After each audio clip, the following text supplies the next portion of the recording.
Yes. Oh, Okay. perfect. Okay, I was about to check in. We are being recorded now, so watch what you say. So, Global Village, just as kind of an intro, Global Village, Habitat for Humanity International has been doing this for quite some time, but kind of like Gary said, because of COVID, they shut the program down for about 3 years and then they brought it back in 2024 with some kind of updates just to make the experience a little more culturally tied and not feel kind of like traveling and building for a week. It's really kind of trying to ingratiate people into the society and enjoy the experience and learn all about the culture there. So this year we are lucky. We are going to go to Honduras. It is pronounced Siguatepeque in the highlands of Honduras. So it's a little elevated. And we are going to be helping them build homes the week of October 18th through the 25th. And again, most days will consist of building. There will be some cultural activities in between, but we will mostly be going to the site, working alongside. We'll have reflection time. I'll bring up an itinerary that they gave me so we can all kind of see what the days will look like. And obviously, whatever, all skill levels are welcome. It's not experienced builders only. Everyone and anyone is welcome to come on the trip. And so the big question is, what is the cost of the trip? So all in on the habitat side, it's going to be 1,926. So what does that include? It includes the donation to the country program. So everyone donates to Habitat Honduras. So that is included in that number. Any volunteer expenses, so on-site volunteer expenses that the country needs to prepare for the group, any travel, accident, and sickness insurance, meals, accommodation, and ground transportation. So all of that is included. And then any of the social learning exchange activities we do, that is also included in your cost.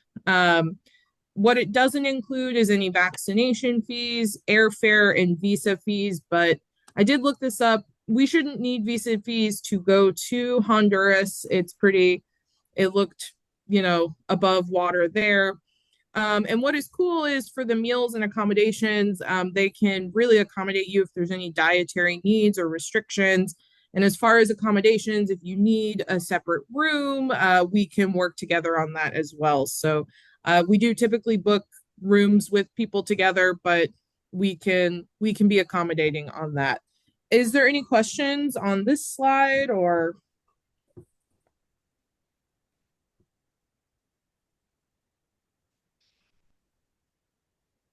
Caroline, I know a couple of people have asked me what the nature of the construction is. Do we know, like like when we were in Cambodia, it was doing, clay bricks and mortar. I assume this is going to be more standard construction, but I just wondered.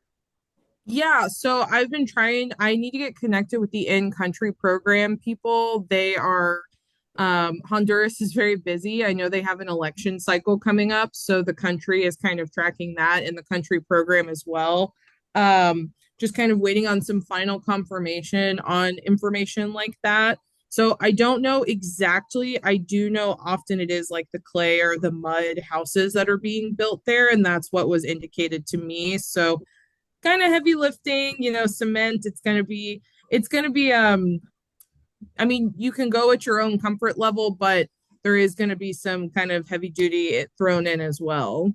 And then I see Jenny has her hand raised. Yeah, just a follow-on question about accommodation. So is it typically dormitory style?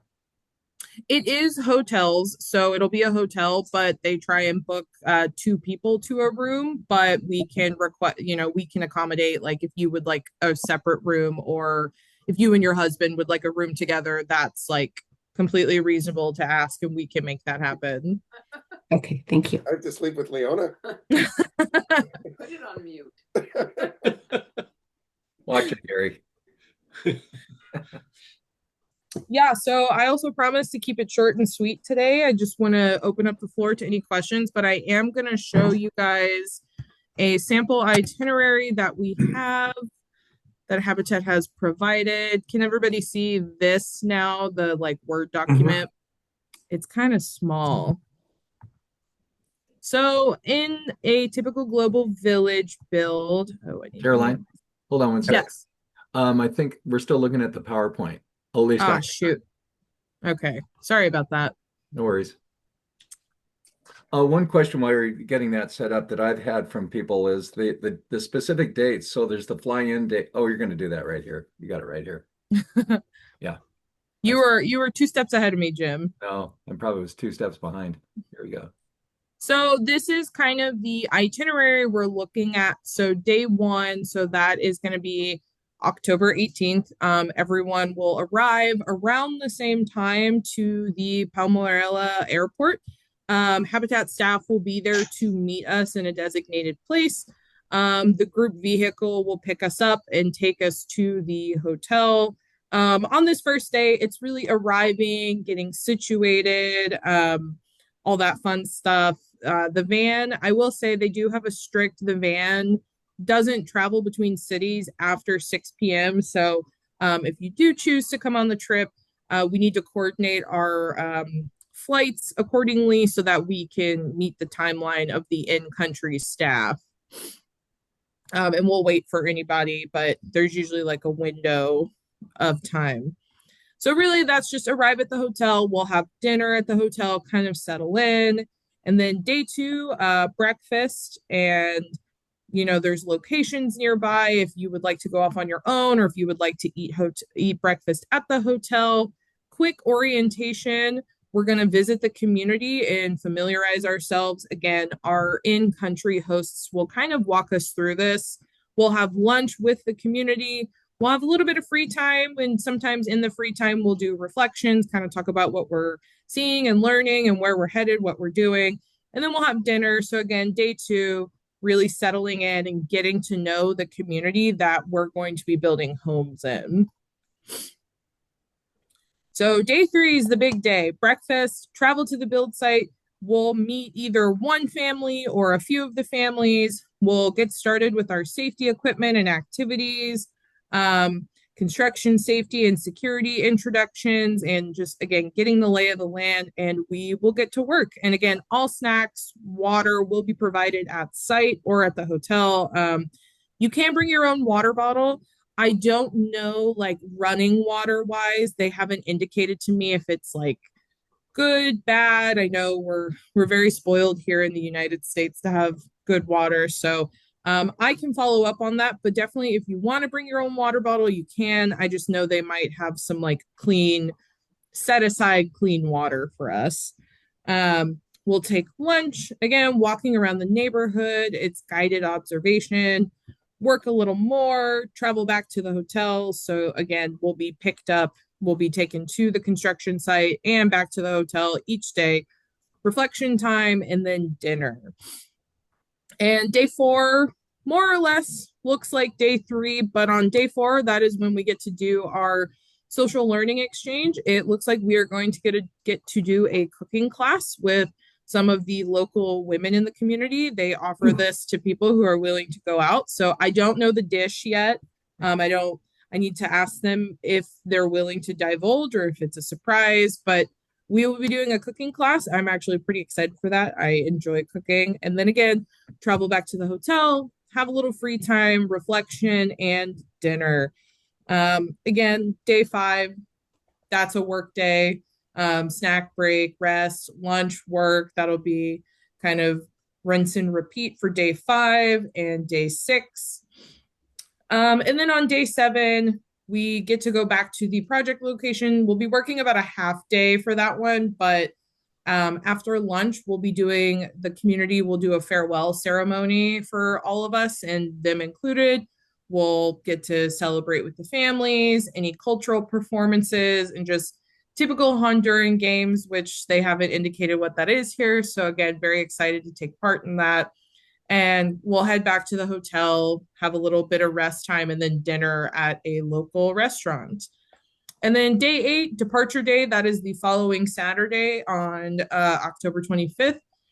Breakfast, we'll load up the van, and then we will all travel back to the airport.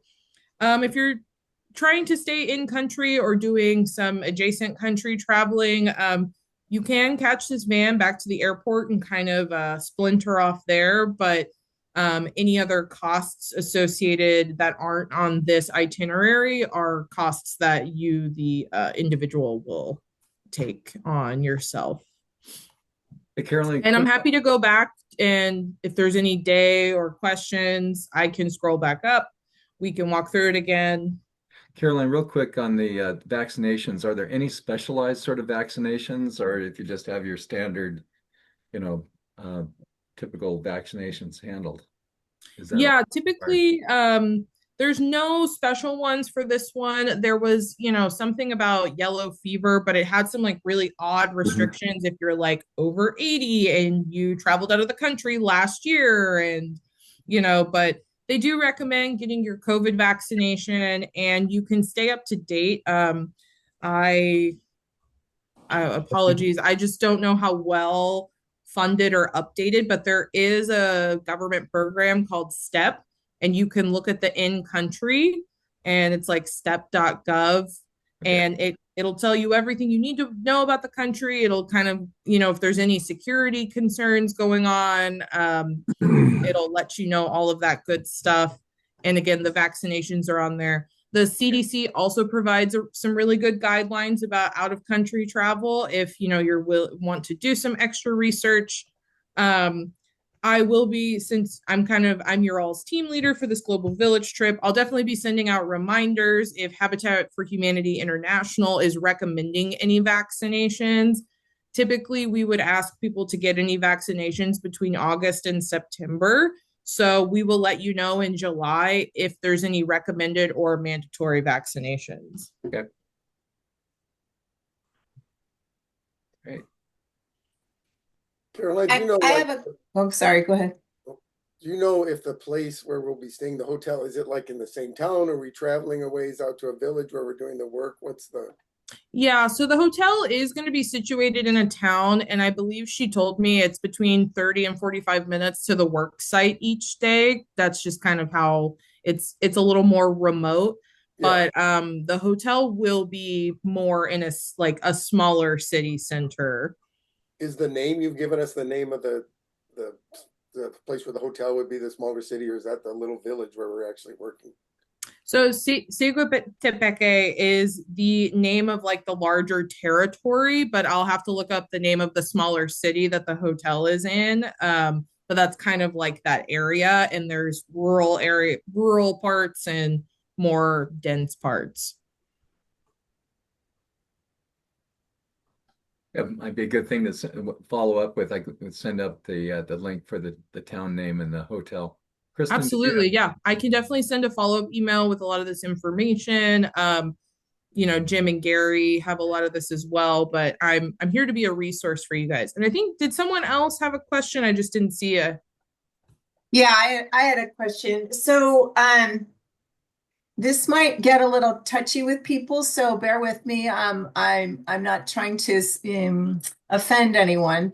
I'm pretty touchy about a bunch of white people going into a small town with Latin American people and doing work. So I would like to just hear a little bit more about the Habitat philosophy on how we go in as partners, not experts, to do something that the local people don't do themselves, that they themselves has expertise, and we're going as learning and working hands, not authority. And so I'd like you to talk a little bit more about that. And then I had a question. The women that do the cooking class, they get paid, right? Yes. Okay.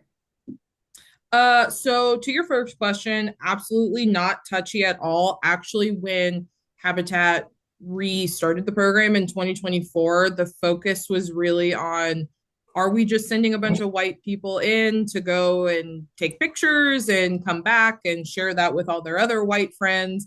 So there is an emphasis on finding some more diversity in groups. I mean, Seattle is the demographic that it is, and we all can be a little, I think, biased within our friend circles, and sometimes we gravitate towards people who look like us.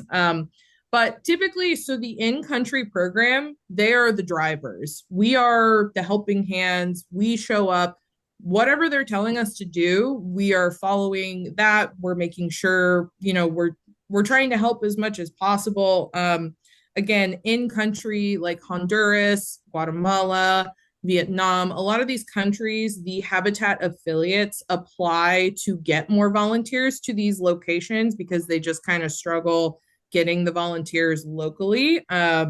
So there is an emphasis on finding more diversity, and I do think like even outside of this, we're working to kind of target a larger list. It is first come first serve the team, but yeah, I think Habitat for Humanity International has done a really good job at like this is volunteering and serving that country, not so much serving the like PR purposes of Habitat for Humanity. I hope that answers your question. Does that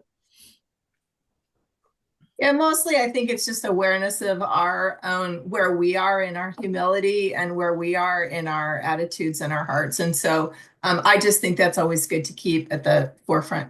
My other question is about as far as like do I bring my own steel-toed boots and hard hats, or like the level of personal equipment we need to bring? Yeah, as far as like attire, so attire wise, that is everyone needs to bring their own. I always suggest like heavy duty or boots. You just never know if it's gonna rain, if it's not. You just steel toe boots might not necessarily be required. They're awesome for job sites like this. Attire totally on you. Any tools, things needed to build in country program will provide, and again, uh,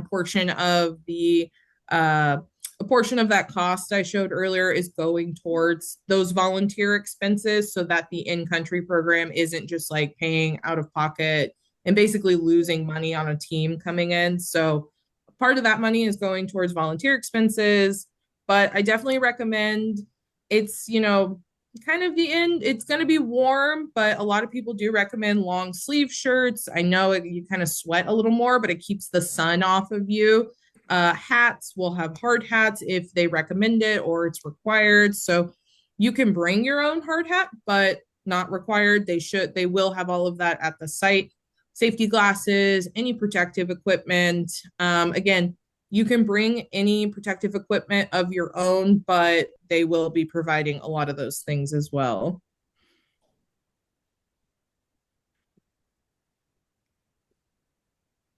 Great. Other questions? Jenny. Yeah. Yo hablo español un poquito. Is that a problem? Not at all. I think, like I said, we're going to be working. They have an in country program coordinator who is bilingual. So they get to work with me. And, if they have any recommendations, I say it never hurts to do some like Duolingo or what do they call it, Rosetta Stone beforehand and learn some common phrases. But it's not going to be a hindrance to the week per se. This is Mark. Can you say a little more about the working partnership with local people, how we would be working together, or will we be kind of working as our own group, or how does that work? Yeah, so it is kind of ran like any habitat site here. You would come, a construction supervisor welcomes you, the worker, any workers on our local sites are going to be working with you. And a lot of even international habitats follow that same structure. So again, there will be like a superintendent or supervisor who will be overseeing the work being done and will be working either with families or other folks that work with the Honduras affiliate. So it won't be kind of like we won't be set loose to our own devices. There's definitely going to be some structure to the day, and they'll walk us through the tasks and, let us know if we're doing something wrong or, let us know if we're doing something right and how we can keep doing that. Caroline, will we be part of a larger group, or is it just our group, at least at this point in time? It is going to be just our group. We have spots for 20 people to go on this trip.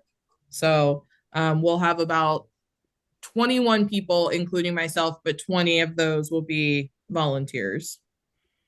And I think one thing that's important here too, the way this has started out is that we have sent invites to friends and family, and then also through our congregations that we're affiliated with. And I think now, Caroline, correct me if I'm wrong in this, but the marketing, if you will, of this will go a little bit more broadly now, or in a not too long of period of time. Is that right? Yes, we do. We are working at the affiliate on a mailer piece, a marketing piece that will go out to a targeted list. So if you would like to be on that list, I can make sure you get that piece of mail, and any other emails that go out as well. Mhm. Okay. Great.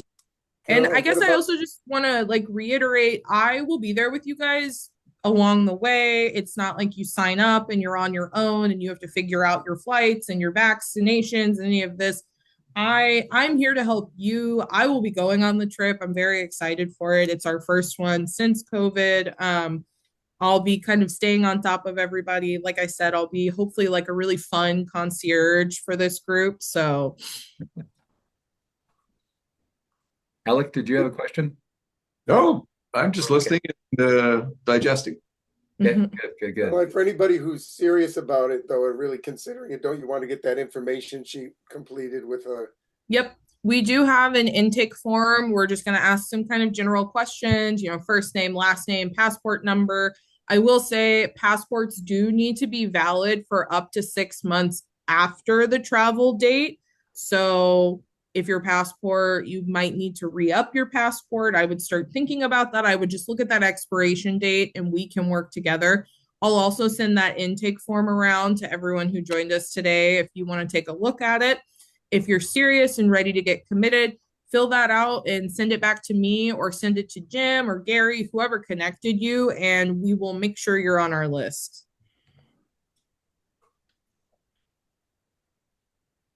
how Right. about letting people know that, date by which we have to have commitments, so we know we're going forward. Yes, we do have to have commitments by mid-June. That's a Habitat International kind of deadline, and it also helps us shape up our group as well and make sure everybody's on track to booking flights and all that fun stuff. So, yep.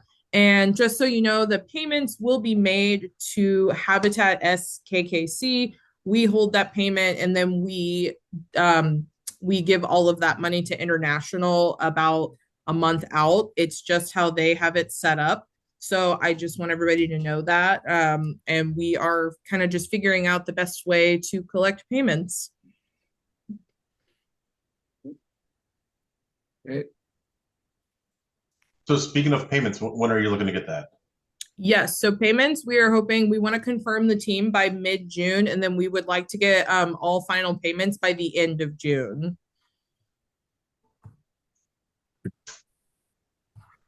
And we can be a little flexible if need be. We can look into that first week of July, but we're just trying to secure our team and make sure we are good on our end. Okay. It's just for my clarity, you're going to send the intake form out to the email list? Yes. Okay. I look for it. Perfect. Thank you. Great. Okay. Well, Lori had to depart at 2:30. I don't know if are there any other questions or comments, concerns, issues, insights? One thing I just like to mention, having gone on one of these trips before, I mean, it was a wonderful experience. You don't feel like you're imposing yourself on, you really feel like you're working with them, and you're doing something that they're asking you for help with, and you're working with them to see it done. And you really come away feeling like you've made some connections. You understand the culture much better than you did before. And I couldn't recommend it more highly for whatever that's worth. Thanks, Gary. Thank you very much. And thank you, Caroline. Thank you for Of sharing course. your insights. And Yeah, thank I'm you all for excited. attending today. And I'll make sure I get the recording back to everybody here, and they can forward it on to whomever. Yeah, and I will send kind of the materials out to everybody before today is over. You can take a look at that intake form, this itinerary, and any other questions, you'll have my email. Awesome. Caroline, just remember, I've got the separate list of people that I sent this out to, the connection. So it's not on Jim's Yes. list, but make sure they all get the same things. And Jim can also share around the recording to anybody who needs it or wants it. We'll make sure Gary gets that for his list of people as well. Definitely. I'll get it up on YouTube there, and it makes it easier to share the thing up. Nice. Okay.